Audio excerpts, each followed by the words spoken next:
session? Yes. Yes, how'd it go? Good? Awesome? Oh, good. It's Saturday morning, getting up and out the door, so thank you guys all for being here. I am Cari Berman, I'm currently the high school assistant principal. And I'm Chernisky, I'm the ETF, the educational team facilitator, so person in charge of special ed at the high school. So we have a couple of things that we want to obviously do and talk about with you today. We want to make sure that we're tailoring what we're doing to your needs, okay? So we have some slides, so some of them we may spend a little more time on than we anticipated, some of them we may skip over. All of our presentations will be posted later. So if there's something we don't go into detail or just kind of give you like a quick overview, just know that you will be able to find all these presentations somewhere else, okay? So just so that you can kind of understand our background, because we want to tell you about what our session looks like. So I have been here since 2001, so longer than some of our freshmen. I'm like, oh my gosh, you guys weren't even born when I started here.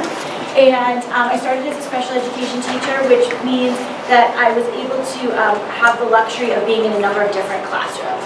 I would be in science, I would be in history, I would be in math. So I was able to really kind of see what works for students and be able to carry it from one classroom to another. So instead of just being one discipline, it was really, really great. Became an administrator about 6 years ago, did a similar job to what Jen's doing now with grades 6 through 12 special education, and currently in the interim high school principal. So let Jen give you her quick overview. So I've been here since about 2008. I also started as a special education teacher. I was in our life skills program, then I was in our inclusion classes, and then last year I segued to being part special education teacher, part English teacher. And then this year I stepped into the role of ETF. So I've been here for quite a bit and seen a lot of positive change in our building. So I used to think that I was one of the most organized people in this building until I met Jen. So I think it's great that we are able to kind of do this together. One of the things that I thought about this morning, and again, we want to know why you specifically are here and how we can tailor this. But I thought to myself this morning, like, organization is a little bit like cleaning my kitchen. And like, if you don't clean up your breakfast dishes and then throw them in the sink, and then you don't pick up your lunch dishes and say it's the weekend and you're eating all your meals at home, which I know probably never happens for any of you guys because you're all parents and running around. But if I don't clean my counters, if I don't clean my stove, if I don't do this, if I don't do my dishes, like, I'm in trouble after 2 or 3 days, right? It's going to take me a lot more time. But if I spend that couple minutes putting away my dishes, drying them, doing those, wiping down the counters every single time, it's a lot like our organization with our kids. So you have to make time for it.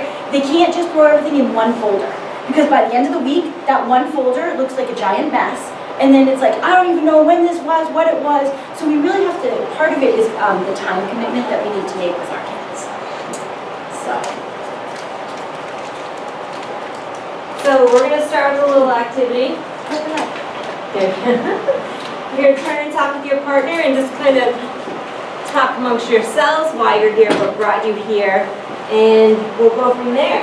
So why are you here? Have you heard any of these lately? And what's one question that you would like us to get answered today? So this is, I can never find my homework, I don't have enough time, I'm always late because I can't find what I need, I didn't do well because I forgot about the assignment, and I'm always forgetting where I put things. So just turn and talk with a partner. One of you might be a group of 3, but that's okay.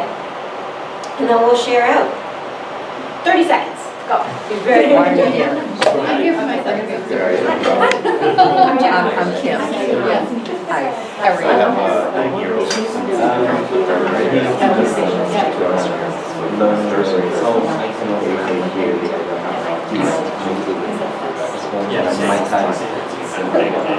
Yeah, I'm looking to hear good strategies that other people use for their kids. So when I see my daughter, and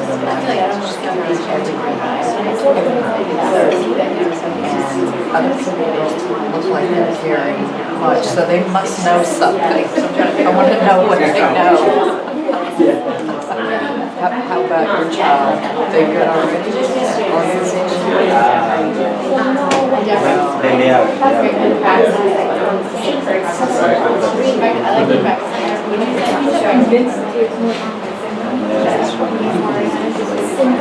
We're just starting and talking with a partner about what brings us here. So just take about 10 more seconds and wrap up your conversation. it's hard. They're always in every grade. Yeah. It's getting worse. Yeah.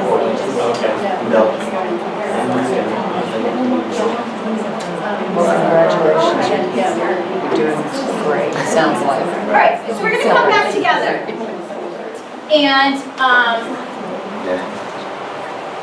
so we've introduced ourselves. I also want to say that, you know, I also am a parent. I'm a parent of little kids, so a 5 and an 8-year-old. So some of the things that we're talking about today, because I think we do have some elementary school parents also in the audience, it is somewhat focused on secondary, but the things that we do with our little kids are what frames what we do later on in life. So, do you just want to take a second and introduce yourself? Oh, sorry, I'm Mary Pat. I'm not organized, which is why I'm late. Yeah, I'm a kindergartner and a second grader at Ortho. Okay, great, great. And is there a question that you have? My question is, how do I model these quick structures in our family that fit for our family that help them become more organized? Okay, great. My name is Francis Lesso. I have twin girls in the 3rd grade at Roosevelt. Okay. My one question would be just how can we as a family just all be more organized? My name's Deb Rosenthal. I have 3 sons, 2nd, 4th, and 6th, and one of my, I don't have a question so much as help. I need help.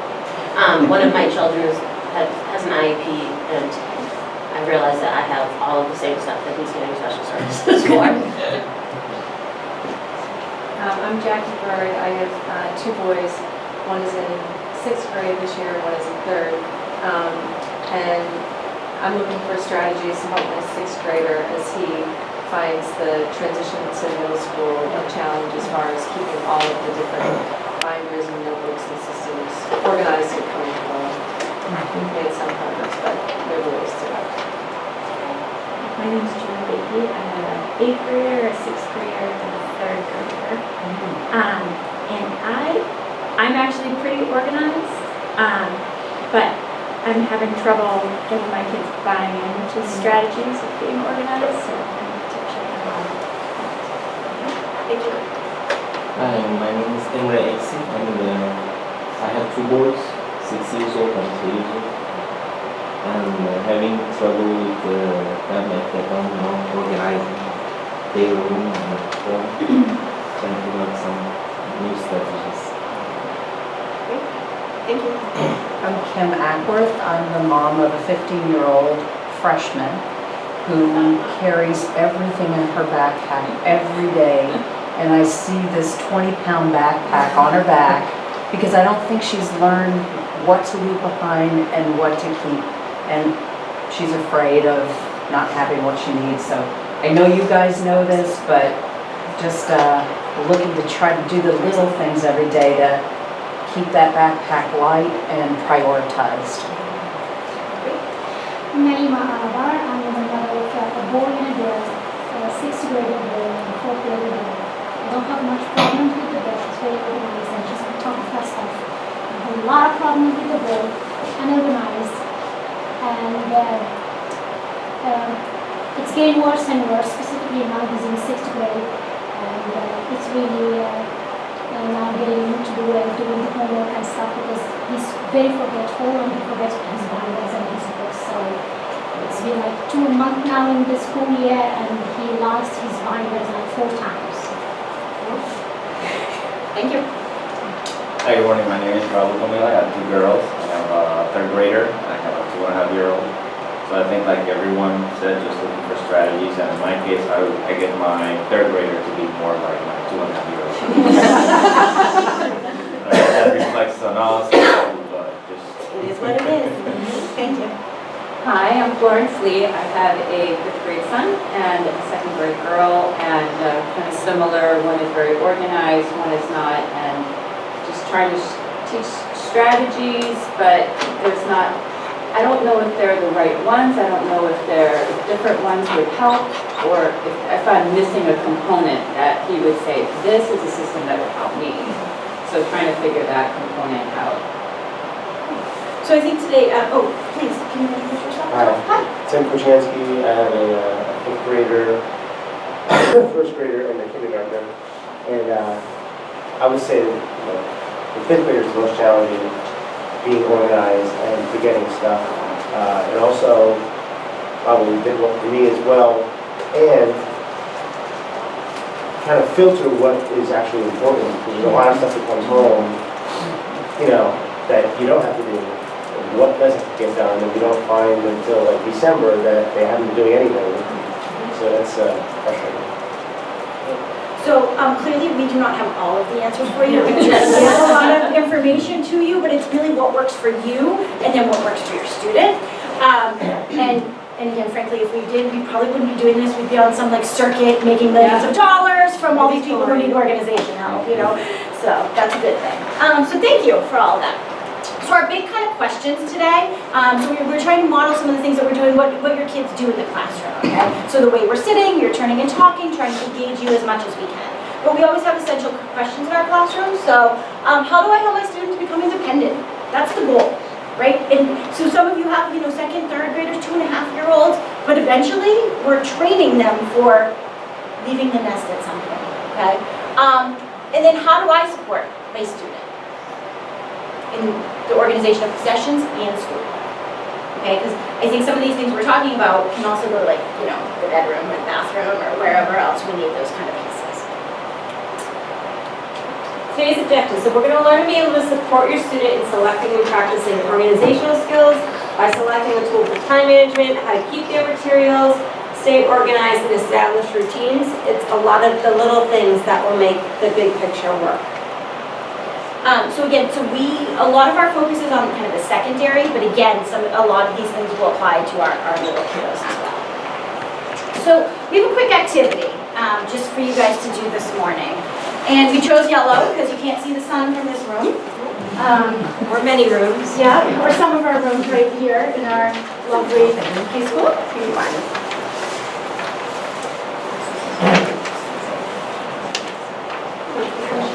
Yeah, that's all right. Okay, so what we want for you guys to do, so don't look at your next door neighbor, don't look at anybody else, just do this in your own mind, okay, as we give you guys directions. So I want you to pick up your piece of paper, please, and I want you to fold it in half. You already did it? Oh, you did? Did they have you do it with your eyes closed? Yeah. That's good. Okay. Much more difficult. All right. No, something different. No one else did it, just the two of them. Okay, so close your eyes. Okay. Okay, so pick up your piece of paper, you're gonna hold it in your hands the whole time, fold it in half again. So now you gotta fold it twice. Yep.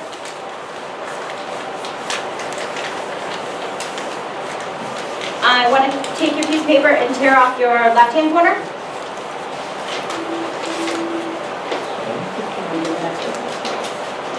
And you're gonna tear off the corner opposite of that. What you think is opposite.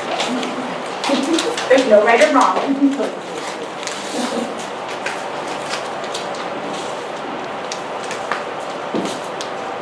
And now you're going to unfold it. Hold it with both hands up in front of you. Just one more second. It's okay. Scissors. And now let's all open and see how ours look compared to somebody else. So the first thing is, what kind of feelings did you guys feel with your eyes closed?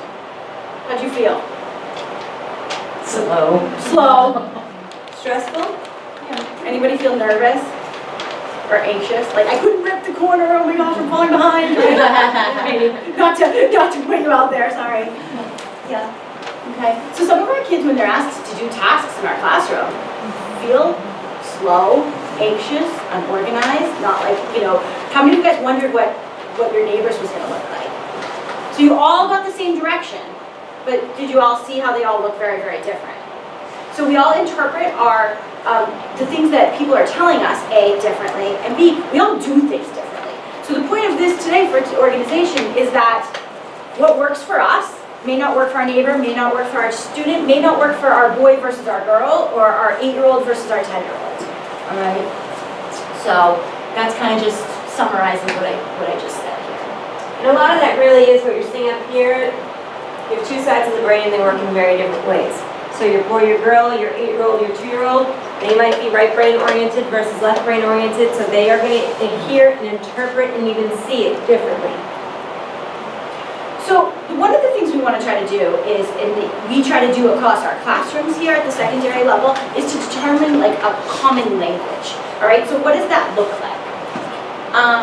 But obviously we know that organizational skills are linked to everything in life. Okay, so we want to work efficiently, effectively, reduce stress, buy time so that we can reach one's true potential. Again, organization means that we need to take time out of our day, every day, to work with these things. Okay, we want to prevent that chaos and disorder, that feeling of anxiety. And the time is normally the most difficult thing for our children to get a hold of because everything seems so rushed. Everything is so on the go, and they're used to instant gratification. I press this on my phone, I get this. And when we need to get organized, we can't do it that quickly. It really involves slowing down to get where you need to be, and that is probably the most difficult task for all children, no matter their age, is slowing down. Even when they think they're moving slowly, they're most likely not. So we know that there's definitely an impact. You guys wouldn't all be sitting here if we didn't have some questions of how we can help make a change and help with that. So, this is just according to one survey, but this talks about our teens. 1 out of every 3 teens reports feeling stressed on a daily basis. 74% of teen girls say that their teen years are more stressful than that of their parents. So that's telling us the times have changed. 68% of teens describe their peers as really or kind of stressed. 62% of high school students feel they're always or frequently rushed to keep up with high school, jobs, family, and social lives. And 43% they would like to increase the amount of time spent with family, but don't know how they would find the time. So although these statistics come for teens, like most things we do in education, it's about backwards building. So what is going on with the teens, we can then take and break down to the youngest of children, because this is, unfortunately, the long-term progression if we don't start putting interventions in place before this. And we know, some of our little elementary school kids have anxiety these days. They're showing signs of that. We don't know if it's our world or the world we live in or what's going on, but the fact is that that's what we're seeing, are these signs of being anxious and not being able to, again, Jen just kind of said it, like we're getting instant gratification. The other part we want to have you guys realize is that most of our students, 2-3 generations ago, we were all auditory learners. Okay, we sat in classrooms, we didn't have the luxury of smartboards and graphics, we had posters and those kind of things, right? But we all had to pretty much listen to our teachers. Our students do not listen anymore, you probably realize that at home. So really putting up checklists and putting up reminders, those are big things that we're going to talk about. And you may be like, oh my gosh, I've told him that 35 times. Well, if you have a little sign in the bathroom or as you go out the door, do you have your soccer bag, your instrument, your book bag, your binder? What do you have those things? And literally, did you look at the door? So instead of saying, do you have this whole list of things, did you look at the door before you're leaving? Okay, so those are the kind of things that we're talking about that seem sometimes simplistic, but are possibly necessary. All right, so now we're going to talk about fact and fiction. So the first one, organization is the same as being me. So I would say that my organization skills are extreme, and I did not learn from parents who were organized. It was something that I became pretty obsessive about because my parents are neat and clean, but they are not organized. And that is a huge discrepancy between us. Their house is very clean and neat and very, like, you look in, you think it's perfection, but if you ask them where something was, they're not going to be able to tell you because they didn't organize it in a way that makes sense to the average person walking through the door. So being organized is a talent you're born with, it comes naturally. I think from that you can tell it's not true. We have to teach it and we have to learn it. It didn't matter what age you start these skills at. We have high school kids that we're doing it with now, and we're going to be doing it with until they graduate and walk out the door because we don't expect them to walk in knowing everything. We were just talking about this earlier with another teacher. Organizing is about throwing things away, where the fact is one can keep everything they want and still get organized. I like to throw things away, but that doesn't mean everything else around me is still organized. It just means I might have let go of something I actually needed because I just decided to throw it all out. So again, it comes back to taking the time to go through it slowly and decide what I need, what I want, what I can actually let go of. And so a great time to do that kind of throw out piece, and I mean, I do get nervous, especially at the secondary level where we have like midterms and final exams and those kind of things. But if a kid could just take it out of their binder and put it in the folder and put it in a closet or under their bed or whatever, just to like take some of that stuff out so that they're not carrying around a 20, so you have it. And guess what? Teacher, Mrs. Berman, I have it, I promise you, but it's under my bed. My mom and I, or dad and I, or babysitter, or brother, or sister, or whoever you're working with, we went through it, and I have it. I'll bring it in tomorrow so that we can get that sense of anxiety, but a kid's not carrying around a year's worth of stuff. So that's a great time at the end of a trimester, at the end of a semester, to kind of take a quarter at the high school, take your work out and put it in a separate place. So a lot of, so we're going to try to provide you with some visuals here as we go through, okay? And we sent Jen down to her office this morning to take some pictures, all right? And we are really, really, really big into color coding and labeling, all right? So having a space for everything is great, and guys, there's a slide at the end here, like, you do not have to go to Staples and spend $400. Maybe you can go to the dollar store and spend $20, but there are certain things that that you can do, and there are certain things, once you invest, that can be used year in and year out, all right? So the binder may not last 5 years, but the organizer that you have on the kitchen table can continue to be utilized in some fashion. So a lot of teachers want students to do this a certain way, which I think is wonderful because they model all of this kind of stuff, but it has to work for your student too, which is really important. So a couple ideas, sticky notes, we love those, labels, color. So if you guys see, we have a crazy rotating schedule at the middle school and high school, as you know. So these are hung up in every classroom. Wonderful, great, does not help me at all, not how my brain works. So this is how my brain works.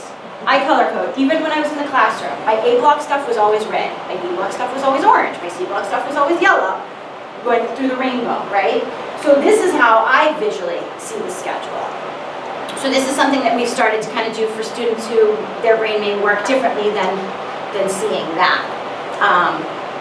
Our global language department color codes everything. So there's stuff for cultures on one color paper, there's stuff for vocabularies on one color paper, and they do that throughout the whole department, 6 through 12, so that we can have some continuity and kids can learn.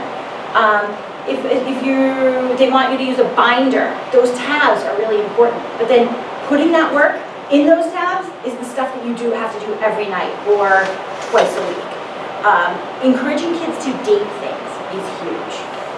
Or to label homework, classwork, even if it's wrong, like that's what they thought it was. They still have some semblance of what it was. But dating information is really, really important. So just one thing, is anybody's student doing anything that they really think is working for them? Yes? We have our son checking in every day after school with one of his workhouse teachers. Okay. And we thought that he was good to go so that he could write things in his planner on his own. And then he sort of stopped going, and we realized it slid off completely. But because I'm not completely on top of it, I didn't notice that the planner was just sitting empty for a couple of weeks, so that homework assignments weren't necessarily getting passed in. So we're just starting it up again. And I think that's been key, so that he knows what he needs to have in the backpack to go home. And all the assignments are written out. That's been really good. That's good check-in. Yes? In terms of time management, we used to do just like a list. This, and this needs to be done. But just that sense of how much time is available before dinner was very difficult. So now we have like 30-minute blocks. And that's been much better, because now it's like, okay, now I have to get this done in this amount of time, or do my best in this amount of time. So that's made it less stressful for everybody. Anything else? I heard about something that's sort of cool, although we haven't actually done it, but for kids who have trouble remembering what they need to bring. So for soccer, if you go to soccer, you need to have your shirt, shorts, shin guards, cleats, everything. And so instead of writing it down and it just becomes a checklist, and apparently that sometimes is hard for some kids to just have a list. You take a picture You take a picture of the kid, what they're supposed to have, and what was in the bag, and you put a little tag on the bag. Of course, I haven't managed it, but And even it sounds sometimes really like, good. to put them in these sleeves, and they Yeah. can see it, you can hang it, that way it stays nice instead of just hanging, or they can check it off if they want with like a dry erase marker or a, whatever, but I love the picture idea too, because again, our kids are visual, so that's great.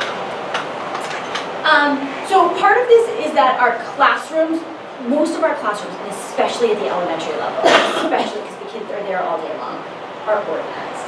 So if you go into your student's elementary classroom or even high school classroom, if you can steal any ideas from them so that there's consistency from the classroom to your home, it's a great way to be too. So a couple of things that we can do, just as families, that goes from really like pre-K to our high school. We can keep a family calendar, all right? I'm going to show you an example of what that may look like. Checklists. 3 things I need to do before bed, or what's needed for school. And again, you should add checklists/pictures to that. Okay? So especially for the little kids. So kids getting things, so like the chores, sorting and categorizing. Hey guys, I want you to pick up all your blocks, and all your blocks go in this blue bin.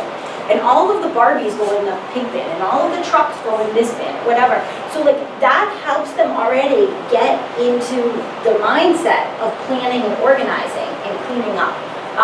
Label, label, label, label. It's huge, because that's a form of organization. All right, get ready the night before. We all know time, and they're tired at night too, I get it. But as much as you can get ready the night before. Use containers, closet organizers, use different things. So the buying your child a planner, I know at the middle school they still give planners, at the high school we stopped giving planners, and a lot of kids have transitioned to using their phone as a planner, but even as an adult, like I have my planner with me. It's not just electronic, because I've been in parts of the world where my phone isn't working yet, the service hasn't kicked in, and I need to have my actual planner so I know what's coming next. Our high school kids are always in awe of how much they really need to write down, because they're so used to saying, oh, I can just go on my teacher's Aspen page and get a copy of the notes, I don't need to write it down. So statistics show when every time they don't write it down, it takes them longer to remember and longer to absorb what they really need to know. Even though it's difficult for kids to write, it does take them longer to learn a task if they haven't written it down. If your child's ever done gymnastics, they would tell you if your child doesn't do something right 23 times in a row, they don't have it. They have to do something 23 times to get it right moving forward, and it has to be consecutive. And that's something they've watched in kids when they start gymnastics from 2 years old. So it's important that we try and we try again and we watch them till they get it. And writing it down isn't great for everyone, but it is going to help them learn it. Did you say writing it down, you mean by hand or like this or something? It is by hand. Yeah, in the article that the science department had sent out that I read about it, it said that kids have become so ambivalent through texting that they're even not absorbing what they're typing anymore. Especially with the use of like acronyms and abbreviations, emojis. They're using other things to supplement what they're expressing, but they're not taking it in. And sometimes for the interest of time, we tell especially the high school students, like if your homework's on a board, like take a picture of it. But then they go home and they're like, oh, I forgot to, or I didn't actually check my phone. So the old like to-do list, I don't know, every day I come into work, I write a to-do list. Whether I have to repeat stuff that I didn't do from the day before or whatever, like it's the way I try to do it in time so that I can manage my time, but it's one of the best ways to go. Establish a homework routine. So, and it's hard. I know some of you guys are probably doing different things at different times, whether you're at the hockey rink at 5 a.m. or trumpet lessons or color guard or whatever you may be doing, or maybe you're leaving for work at 6 o'clock at night when your family's sitting down to dinner. We all have very busy lives, but how can I put a homework routine into place? And I think it goes back to the point you actually made earlier about blocking your time off after school. So there was this really great video, I know it's on YouTube, it's been circulating Facebook and on Instagram, about taking a clock and taking the numbers off the clock and instead putting in words of what comes next. So you as the parent move the clock handles, so it's time for this, and now it's this, and they segue through it. Are we gonna get a copy of this stuff? Yep, so it's all gonna be available online afterwards, yes, yes. And we can certainly print it out for you if you prefer. Yep. A homework supply. 23 times? 23. A homework supply box, or like an area, for our little kids cooking together, helping us to prioritize what we're doing, sorting the ingredients. Obviously, we're talking about math and those things. Creative, interesting collecting. That's again for our little kiddos. Although my 8-year-old is bordering on hoarding at this point, so it's a little bit. I'm like, all right, we have another bin for pipe cleaners. Oh, we have more beads. Awesome, really great. But then we kind of, I'm like, oh, that's gonna go in the attic. If you don't miss it for like 2 weeks, then it's going in the trash. So, and then reward and provide support, especially for our little kids. So middle and high school, because that's where we thought. So some of these are a little bit repetitive. I actually think this is actually probably the most critical time, because you often get little kids, it seems like you can kind of get them organized and on board because they are really into following what you do. And then in middle school and high school, the hormones kick in and the emotional pressure gets to be a lot higher. And watching what their friends do also intensifies, and we kind of see this is when they really fall apart. If they haven't had a really strong routine established by them, but even if they do, things really can change a lot once they get to middle and high school. So one thing I do want to say at this time, that if you are a family that works electronically, because most of us have phones, a lot of our kids have phones, whatever else, especially those of you who are at the secondary level. Google Calendar rocks. So I want to just take 30 seconds, and I'm going to show you guys. So this has some of my personal stuff on it, so just whatever. I took off, I think, all the stuff that's school related with names on it for confidentiality reasons, but since we're a Google school, every teacher is expected to also have and be running their own Google Calendar, maybe for their class, but definitely for themselves. Everything we do in administration level, we send out Google invites all of the time, and it's definitely crossed over into Ms. Berman and I, our personal lives. Our husbands are on our Google calendars. We're sending them invitations just simply for, you're getting a haircut Saturday at 10 a.m. And we set up reminders so that all of our stuff is constantly coming through. Where'd the toolbar go? We're going to set up Google Okay. calendars. So I think that I'm good. Okay, so this is a little bit overwhelming, but I have like 17 calendars out here, okay? So the middle school calendar is in, because I used to always work in the middle school and I'm still at the secondary level, is yellow, all right? So I know what's going on in the middle school. My personal calendar is pink. My husband's calendar is purple. Now you can set all the colors you want and you can share them. So my husband can see my calendar, I can see his. We have our administrative calendar that the administrators at the secondary level can see. We have our Melrose High School calendar that our staff can see, that we all share. So you put something in, the best part is, I put in Jen's birthday was last Wednesday. It never ends. It's gonna always tell me that it's Jen's birthday. You never have to write it in again or do anything again. So you can do, my kiddo goes to trumpet lessons every Tuesday at 5 for this school year. It's gonna end on, June 16th. You put it in, it ends. It's there every week. You share out the calendar, your significant other, your kids at the high school level or the middle school level, you can share one with them. They see what you're putting on, you see what they're putting on. All right, the learning curve for it is pretty small. And it is, I don't think I would be able to live my life without my Google Calendar. It sends my reminders right to my phone, to my computer. Yes, Kim. So, wondered if you could speak to the Melrose District's calendar that you can import into the iPhone. Yeah, so I thought that was very helpful, but is there a preference? Can you speak to that? So I think you can actually import it right into Google too. So my children do not go to Melrose, we go to Beverly, but I can literally import the whole thing into my Google Calendar. So I think you could import our Melrose High School right into your, whatever you're using to keep your stuff. Yeah, I've done that in the iCalendar. I know it's difficult to filter just for your school, but I've found that helpful. It's easy, you don't have to write anything. Yeah, I mean, I use that for multiple, my husband went to Ohio State, so we imported the Ohio State calendar into our phones. So The Ohio State. The Ohio State, I know what every event, athletic event is, what channel to watch, so it's pretty wonderful. I've actually tried to look for just more for the elementary school calendar, and I don't know if I'm looking in the wrong place, but it seems like it's not populated at all. Not there, okay. We can bring it up. Yeah, we can look at that. It is not visually friendly when you first There seems to be no events. look at it. It is not appealing at all, because right now, when you look at it, they're running everything in the district on it at once. And like Kim said, if it's not filtered, it's like, what's going on at my kids' school? Yeah. There's a lot going on at Horace Mann. It seems Oh, all the Horace time. Mann, Yeah, look, that's- I'm if always- kids are at Horace Mann, then you know everything that's Yeah. going on, that's great. So that is that's a good resource to use to be able to share and with your family and your friends and whoever. So, backpacks are important. Guys, binders do not work for all kids. Sometimes those like PendoFlex things, which I meant to bring down, but I hope you all know what I'm talking about, where you can look on the top and the accordion thing. That works really well for some students. I had a student a couple years ago, when I say a couple, it was probably 8.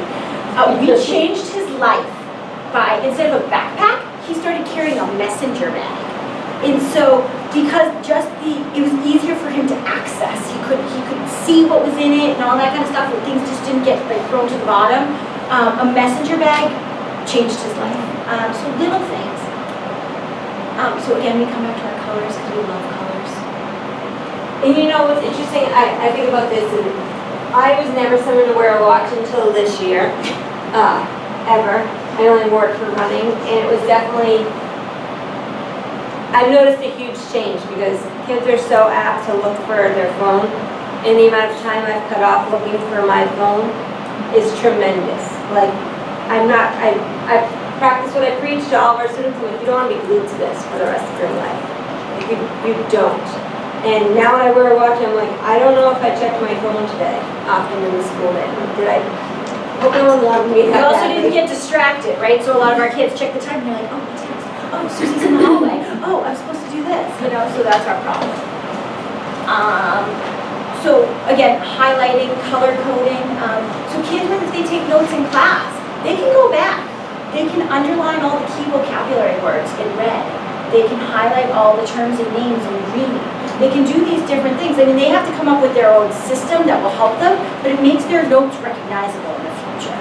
And a lot of these things are really good practice now with your younger kiddos, because by the time they get to high school, their teachers are doing it, especially in English class. Their teachers are using different colored Post-its in books for certain terms. They're using a 3 highlighter system in most English classes, and they're using that from freshman through senior year. So, again, even though we're supposed to be going to a paperless society and all those things, we still use a lot of paper. I mean, I'm looking around this classroom, I'm like, we still ask kids to get binders, we still ask them to get pens and pencils, we still have 3-hole punches around in our classrooms, so we're still utilizing that. And the bottom line is even if we do go paperless, you still have to figure out how to organize all those files in your computer, or on your tablet, or on your laptop, or whatever. You can't just put everything there. You still have to have folders and organization techniques. You can still use color on it. So all these things are going towards the technology piece that we're pushing towards. So, just does your student use the following? In the interest of time, we're going to kind of move quickly, but do they use a 3-ring binder? Is that something that we use? Do they use dividers? Do they have a supply pouch in their binder, or in their backpack, or in something that they can pull out highlighters and pens and pencils and all those things? So they're not just like hanging at the bottom. Yeah. Do they use calendars? Okay. We could talk all day about Aspen and about Google Classroom and what we're doing at the secondary level, so I do not want to get hung up on that. We have it in the district. We want teachers to utilize it fully. Some teachers use it better than others. That's what I'd like to say on that. It is a great tool, but there's a learning curve for both students, parents, and teachers on it. And it's not foolproof. So we still need our kids to write down our assignments. big push a couple years ago. That's from kindergarten through 12th grade. It's something that we still push. So I asked my son Dave what the two column notes were because he laughed at my notes. Can you just give me an overview of what the two column things? So they can look different from subject to subject, okay? But really what it is your main idea is like on the left-hand side, and then your details are supposed to go on the right-hand side. So Your paper is almost divided not in half, it's 1/3, 2/3. Yeah. So you just have little headers going on the left, and then there's more room to write on the right. It started back in the 70s, it's called Cornell Note-taking system, started at Cornell University in New York. It's definitely something that, even though we put it in place a few years ago, it's something that my old district is Cambridge, they were doing it when I was in elementary school in Cambridge, so it's big. And it's something that even we model when we do our agendas for our staff meetings and our district meetings. We set up our agenda like that. Our key points are on the left-hand side, and then it gives room for people to take notes or do whatever they want to do on the right-hand side. You can use it in an art class though, for instance. You could, or even like in a science class where kids who are visually may want to draw a picture, so they can put the key term on the left and then have room to draw pictures or do different things. It's a really great study tool. You just have your paper and you're flipping back and forth, so it helps kids in studying. So there's a lot of stuff here that we could, jump into. So we talk, and so again, this will be posted or sent to you guys, but stay involved as parents, okay? So I know sometimes you feel like the naggy parent or the parent who's, the helicopter parent, whatever they call it these days, and stay involved. Talk to the teachers. Do they see anything that's working for your student in the classroom? Hopefully, okay? Partner with us. We want it, it's a team, okay, guys? It takes a village, and we need you to understand that, and we're willing to help you, okay? And again, all these things, so I'm so happy to see all the elementary people here, because these habits and these things start young. So I just want to go rather quickly, because I want some question and answer time, and to show you guys some pictures. So we have home study skills that we talked about. We talked about breaking down long-term assignments. What I said, you guys do not have to have a big, huge desk for your kid to come to every day. You can get a rolling cart or a little thing that they take out and put on your kitchen table or your center island or wherever they do homework. Set a regular time, specific place. Make a plan. What are you going to do first? When you're really, really tired, do you want to do the easy stuff first? Or do you want to do the hard stuff first? And work on it for 20 minutes. And then if you don't get it done, go to the easy stuff for a few minutes. Take a break.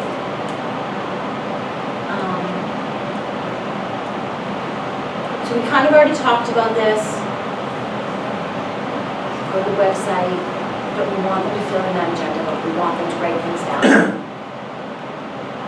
There's a lot of apps out there, though, for our secondary kiddos who do use phones that can help with it. Again, even just a simple Google Calendar is helpful, or a list. Color notes, really awesome, too. Aspen has an app. Aspen has an app. Homework folders. I know sometimes this is looked down upon, but if that's what works for your kid, that's what we want you to do. You do one side for assignments to be completed, and one side for assignments that have been completed. Like I said, I'm not in this district, but my kiddo comes home every day with a folder. I don't know if we do this at the elementary. It's like this plastic. It's not like one that falls apart.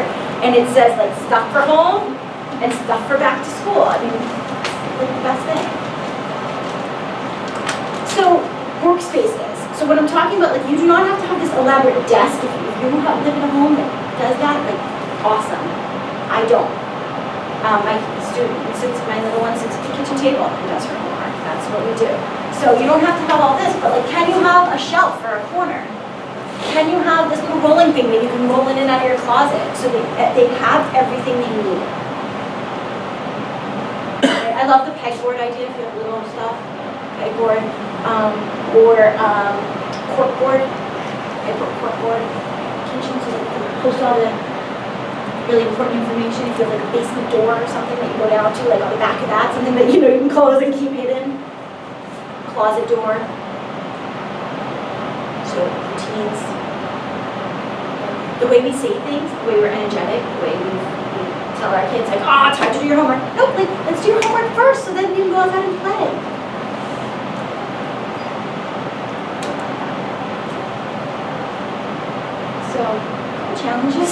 Yeah, there's always a few. Procrastination is a big one. It seems to just get bigger as they get older.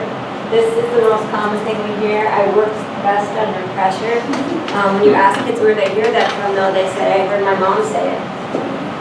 So that's not something they thought up on their own, that they work well under pressure. Most of them are cracking under pressure, but they've heard adults say that they work well under pressure, so they think they can work well under pressure. In perfectionism, we really try to stress this, that like we're not expecting perfection on their homework, perfection on an essay. We're not looking for hundreds. It's another thing where you ask kids, honestly, where they feel that pressure. They say they feel that most at home.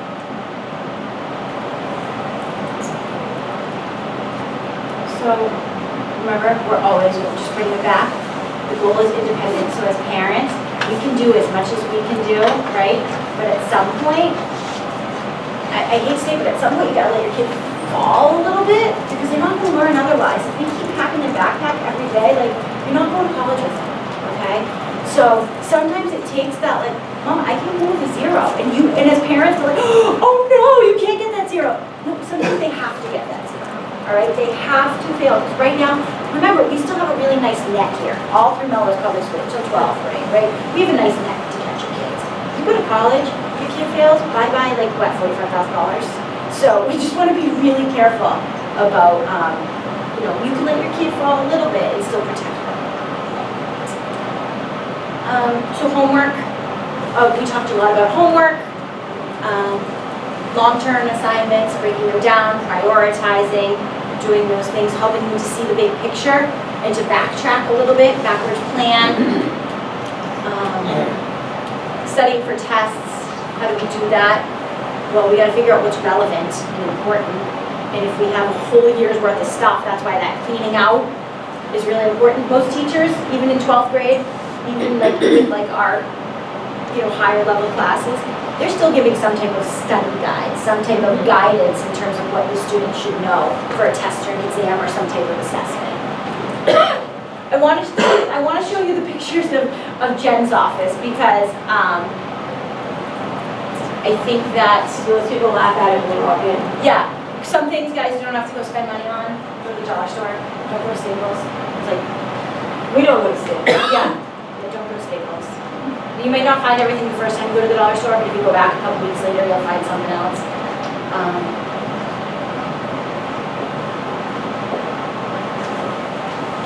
So my office looks very similar to the way my classroom used to look. My classroom was right above this and went over. Because I really try to model what I expect from the kids, and I expect them to grow this independence, to organize on their own. And if I'm not showing them, I'm not sure how they're going to get it. And plenty of kids have walked in my office to see how it's evolved. Every color is a different thing. And I have a list that you can't see on my desk reminding me of what every color means. It's also telling me directly in my colors what I need to do. These things are my favorites, either crates or actual folder holders. I've color-coded, really, Miss Berman color-coded and gave me all that. But the color worked for me, so I didn't change those. Anything that holds and can organize, people would say this looks obsessive. I know where every single thing is, and nothing has ever been lost, knock on wood, in my possession. And that's on my desk as well. My Organizers, the labels, the colors. Each even like level of my bookcase, I have 2 bookcases, they are very specific items. And although the label was ripped off when they moved it, it did say what was there. Every binder has a label. So it's kind of a lot of information. I think some of it feels like a little bit like, yeah, I know that. I think putting it into practice and figure out what works best for your student. There's tons of YouTube videos even of kids. So hey, you know what, Johnny? You don't want to hear mom or dad or uncle or whatever saying this anymore. Let's watch this video on YouTube with this 10-year-old kid telling us how he organizes. So there's some really great videos, if you Google them too, that it's kids telling kids how to organize, and how to do things. Questions? Comments, issues, problems? Yes? Yeah. Also things that all of them are good, but some of them that we are trying at home, and it works with one kid perfectly. But when you have more than one, like let's say, okay, you have to the big one, okay, it's homework time, let's do homework, okay. We are staying together and trying to do homework. And the other one is, if the other one is playing, then it's a distraction for him. Or for the other one, he wants to do the homework as well. So it's interesting you say that. So I have, so my older child started, and we had to go buy like a pencil box and everything that we got for my older one, I got for my little one, okay? And I got her like dry erase markers and a dry erase board and like the letters that she could trace and use dry erase it. And she would sit and do homework too every single night, and she still does. Like Riley, my older one, Riley will do her, you know, they have web-based stuff. I know we have it here too, like Prodigy or whatever else. And my other one will get on a ABC Mouse and do something else, or just play a game on the computer or the tablet. Or so we try to do that. It's hard though, and it's like, well, you can do this after. It's hard. It's hard to be a parent. I know. I mean, like the small one wants to do the same thing with the older one. I know. He wants to feel that he's older or he's Yeah. bigger. No. And I think that's something that actually is a very normal feeling that carries through the rest of our lives. We married educators, so on nights that one of us had grading and the other didn't, it's a lot of like either envy or guilt, like you get to sit there, why aren't you grading 15 English papers? And then it's like, all right, well, maybe I should take out some imaginary work so that you don't feel so badly, or maybe give me 5 of those papers, because that never goes away, especially when you're both educators. As long as we can get through this. So the only papers I don't want are the divorce papers, you know? So, yeah, I don't know if I've seen my husband in the last 2 weeks, so it's cool. We have 3 kids at home, I really feel like we need to own 3 computers. No, we wouldn't tell you otherwise, and it becomes that way, and it becomes harder. I don't feel like there's a lot of parent guidance or instruction or help with like filtering out all the photos out there.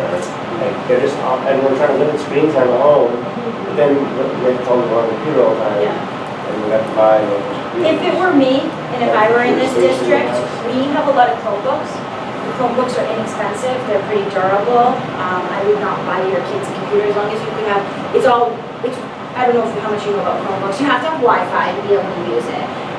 And you can't store anything on it. Everything's stored in the cloud or whatever. But they're not expensive. The kids are used to it, and They're light to travel with.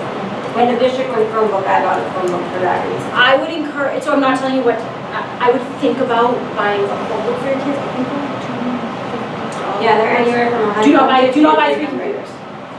Do not buy 3 computers. They're all have to go home at the same time. I know. See, but that's the other thing, like, if everyone's doing homework at the same time, everyone's getting the same amount of screen time, and then we're all done. Yeah. Chromebook away. And it's, Mr. Fogarty, for those of you guys who know Stephen Fogarty, our athletic director, he jokes around because a couple of years ago, I think it was Brian Corrigan told him he had to go buy like iPads for all of his kids. So he's got 5 kids, and he went out like, that's what they all got for Christmas. And then like 2 years later, he was like, no, they all need Chromebooks, you know. And he's like, all right, well, like what's this year, you know? So it's not seamless, and it's stuff that we have to model as parents, and we have to make the time, and we have to put in and make it a priority, because they're not going to do it on their own. And it's definitely built into our curriculum. I can really only speak for English because it's where I did it, but every English teacher at the high school runs a binder system, and you get a binder grade every quarter. And that is not going away anytime soon. Like, it's a complete buy-in in the English department because of how much paper exists in the English department. So when you say you use it in your English class, like I'm seeing like your office and everything and the color coding is great. But I'm seeing the ingredient that goes into it is time. Oh yeah. So then when you say you have your binders and your color coding, are you saying, okay kids, open it up to, because this is what my son needs. He needs like, open it up to this tab and So put it in English class, because you can have an awesome system, Especially at the beginning of the year. but you know, that extra step is what. So what we're trying to encourage teachers So to is do that time there is write on every piece of paper that they give them, like a header, like date and section. So the students learn to independently write the date, and this is gonna go in my homework section, this is gonna go in my lab section, this is gonna go in my classroom section, this is gonna go in my whatever. And so those are things that like, you can do it as a teacher of elementary level kids yourself and then teach them, but as they get to the secondary level, you can leave a little space for that. And we scaffold and go move toward independence. So I know you guys wanna take your break before your next class. Do you suggest like coordinating, like if it's a Chromebook and I don't know how that works, but if coordinating the online organization with the binder organization, right? Like isn't that part of it? Is that if you've got a binder with paper stuff, and then like some things on Aspen, and some things that are, like there's got to be. Do you know anywhere that would have like an online suggestion structure for how to like line up your paper with your sort of your cloud? Yeah. So, I mean, I guess that when I taught English last year, each of my sections was a different color. Yeah. My A blocks were blue and then going forward, and I shared them on my Google Drive, and that Google folder for A block English was labeled blue on my screen, and in my first email to them, that's what I told them, label this folder blue on your screen because you can change the colors. And unfortunately I was only English, but I do know that is what a lot of English teachers here do. And I think back to the backpack, and I think more of them are trying.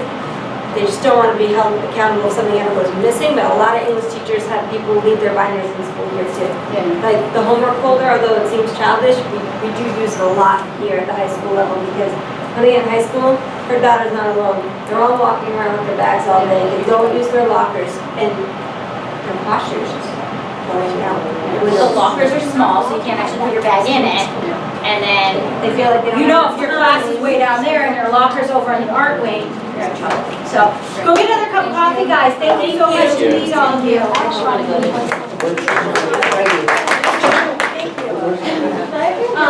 So, that's a good question. Yeah, I'm taking notes on that. Yeah. I should have had everybody. Oh, you know that now.